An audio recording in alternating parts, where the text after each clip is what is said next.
1919 अधिनियम का मूल्यांकन, evaluation of the act of 1935।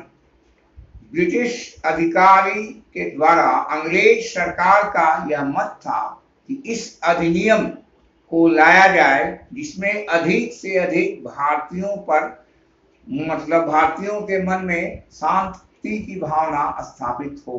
1919 के अधिनियम के बाद विसंगति में परिवर्तन हुआ और तब तक लोगों में जागृति की भावना का संचार होने लगा। इस अधिनियम में जो 1919 के एक्ट में जो कमियां थी उसको दूर करने का प्रयास किया गया। उसके कुछ मुख्य गुण इस प्रकार हैं। प्रत्यक्ष निर्वाचन पद्धति। 1919 के अधिनियम में भारतीयों को मताधिकार का अधिकार नहीं था।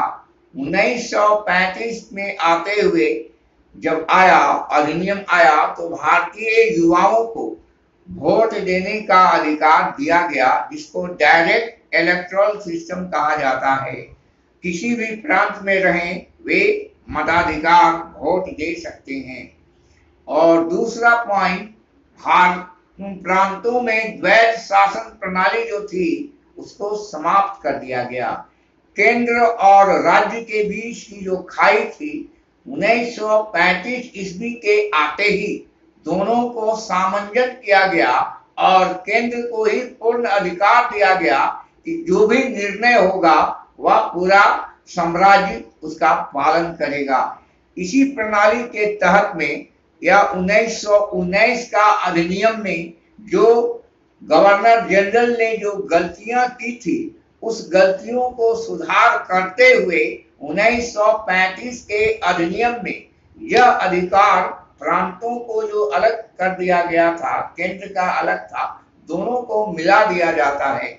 और द्वैध शासन प्रणाली जो बहुत दिनों से चली आ रही थी या द्वैध शासन सिस्टम को समाप्त कर दिया जाता है, जो अत्यंत ही दुखद और दोषपूर्ण नीति से भारतीय लोग ग्रसित हो रहे थे।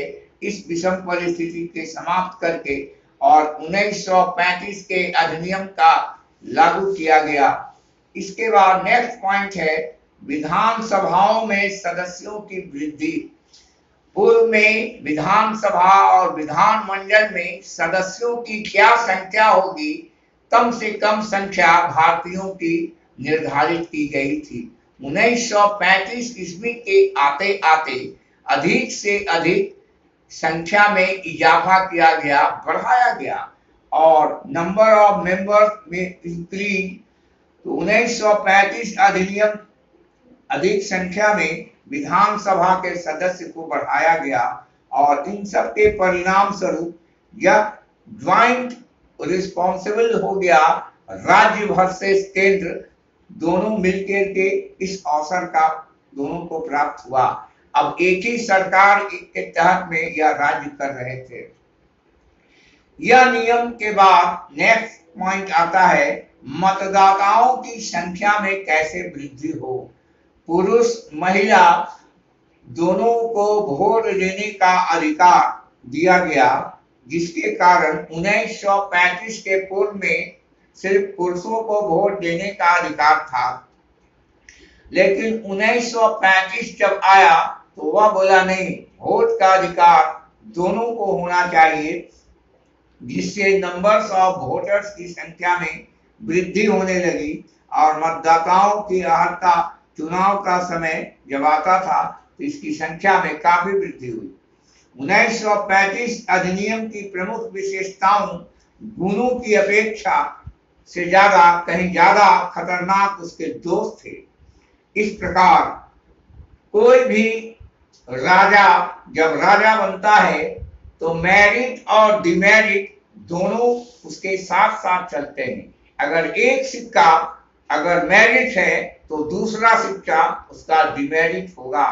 तो नियम और परिनियम से बना हुआ ब्रिटिश हुकूमत की जो सरकार थी वह सरकार अधिक दिनों तक टिक नहीं सकती। भारतीयों को पूर्ण स्वतंत्रता की मांग को स्वीकार करना और औपनिवेशिक कॉलोनियल सेल्फ गवर्नमेंट प्रदान नहीं किया गया, जिसके कारण इसमें भारतीयों को रोष होने लगा और इस तरह इस अधिनियम में संघीय रूढ़िवादिता और प्रतिक्रियावादी तत्वों का अधिक प्रधानता हो गई।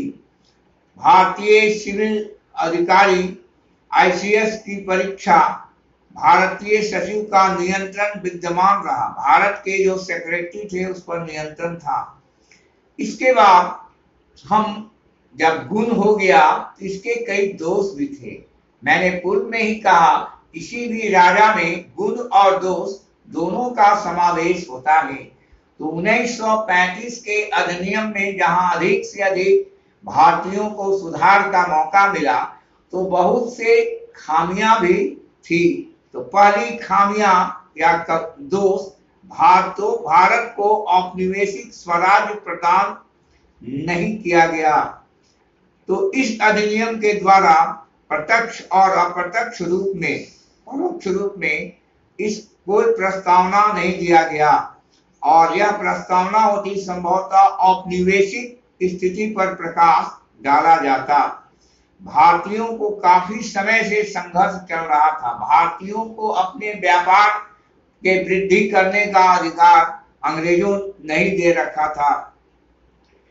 केंद्र सरकार ने द्वैध शासन प्रणाली 1919 के अधिनियम में अधिक से अधिक विदेशी वस्तुओं का प्रयोग किया जा रहा था। भारतीयों को जबरन उसका व्यापार में लगाया जाता था और भारत के बड़ी सामानों का उपयोग पर टैक्स की मात्रा अधिक कर दी जा रही थी।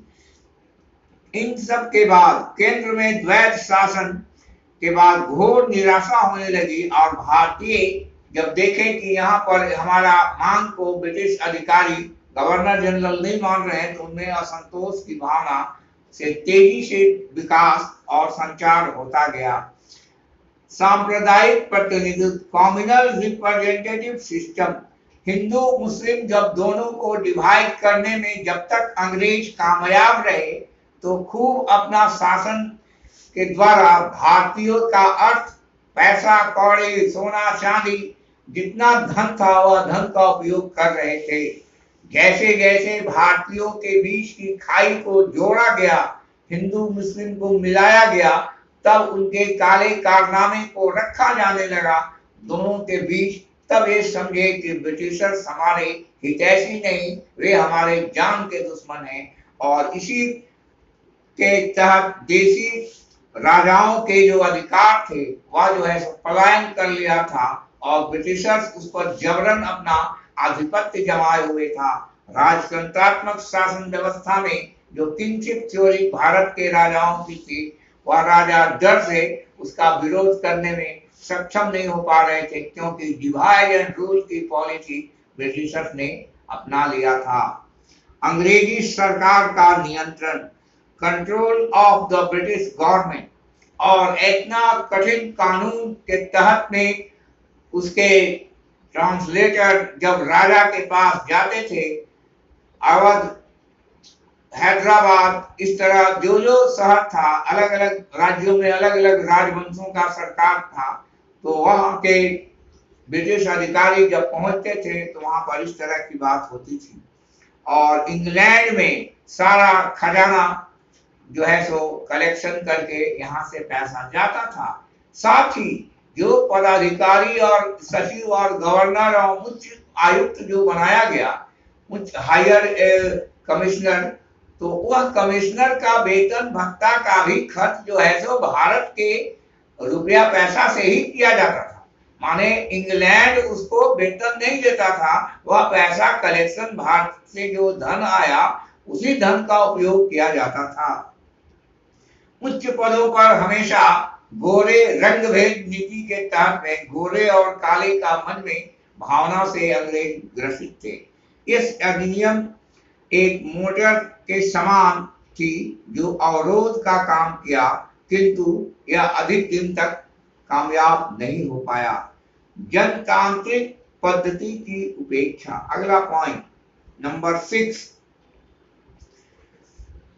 1935 के अधिनियम के द्वारा जनतांत्रिक लोगों को मताधिकार वोट देने की शक्तियां जब पूर्ण रूप से उपेक्षा की गई, एक ओर जहां अधिकार दिया गया और दूसरी ओर उनके वोट दो या न दो, बिना वोट दिए ही हम जो है सो अपना अधिकारी चुन लेंगे, जहां इस तरह की भावना का संचार होने लगा, तो वैसी विषम परिस्थिति में भारतीय के मन में रोष के साथ आक्रोश बढ़ता गया।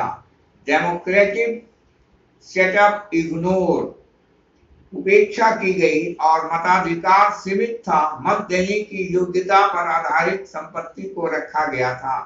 इसके अतिरिक्त उच्च सदन और निम्न सदन में इसकी कहीं कोई भारतीयों का स्थान नहीं दिया गया। जनतांत्रिक सिद्धांतों के विरोधी विश्व के प्रत्येक संघ परिवार सदन को अधिकार दिए जाते थे, लेकिन यह अधिनियम ने ऐसा कुछ नहीं किया। इसी कारण पंडित मदन मोहन मालवीय ने इस अधिनियम की घोर आलोचना की और करते हुए कहा कि यह अधिनियम बाजबरन भारतीयों पर थोपा गया है और इसमें जनतंत्रीय शासन व्यवस्था पर कुठाराघात है और यह पूर्णतः भारतीयों के खोखला करने वाला आदर्श है। इसके बाद आता है संघीय न्यायालय के अल्प अधिकार।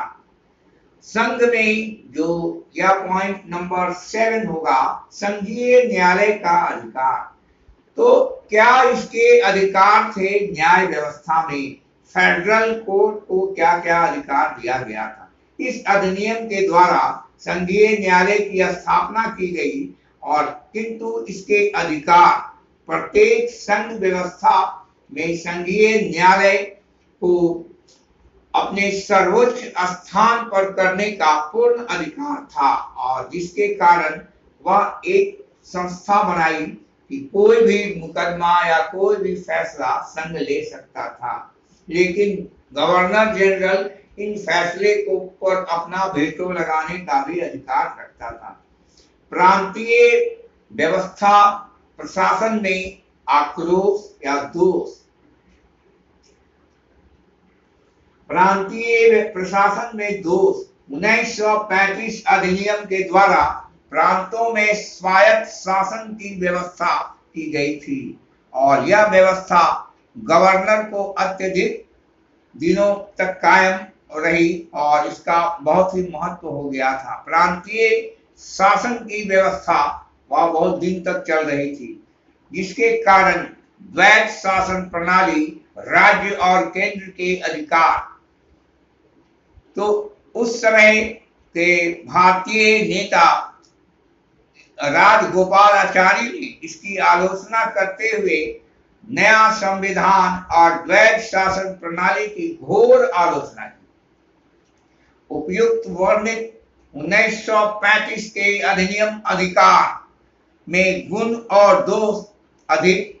इस पर अधिनियम 1935 के मौलिक अधिकार और मौलिक अधिकार पूर्णतः यादगार रहेंगे। इस पर पंडित जवाहरलाल नेहरू ने उस समय कहा था, 1935 के अधिनियम के विश्लेषण के आधार पर हम यह कह सकते हैं कि यह अधिनियम के द्वारा संघात्मक ढांचा इस प्रकार बनाया गया है कि इसकी आगे हम उन्नति कर सकें और असंभव नहीं, यह प्रतिक्रियावादी नीति थी और आत्मविश्वास के अंकुर इसी नीति के परिणाम थे।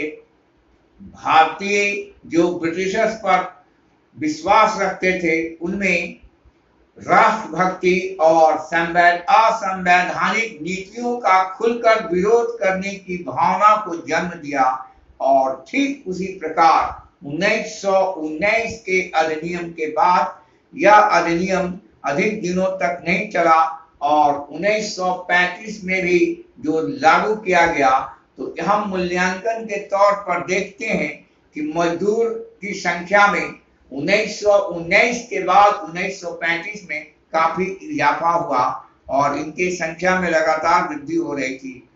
आलोचना की जाती है और रक्षा कवच भी फेल्योर होता गया।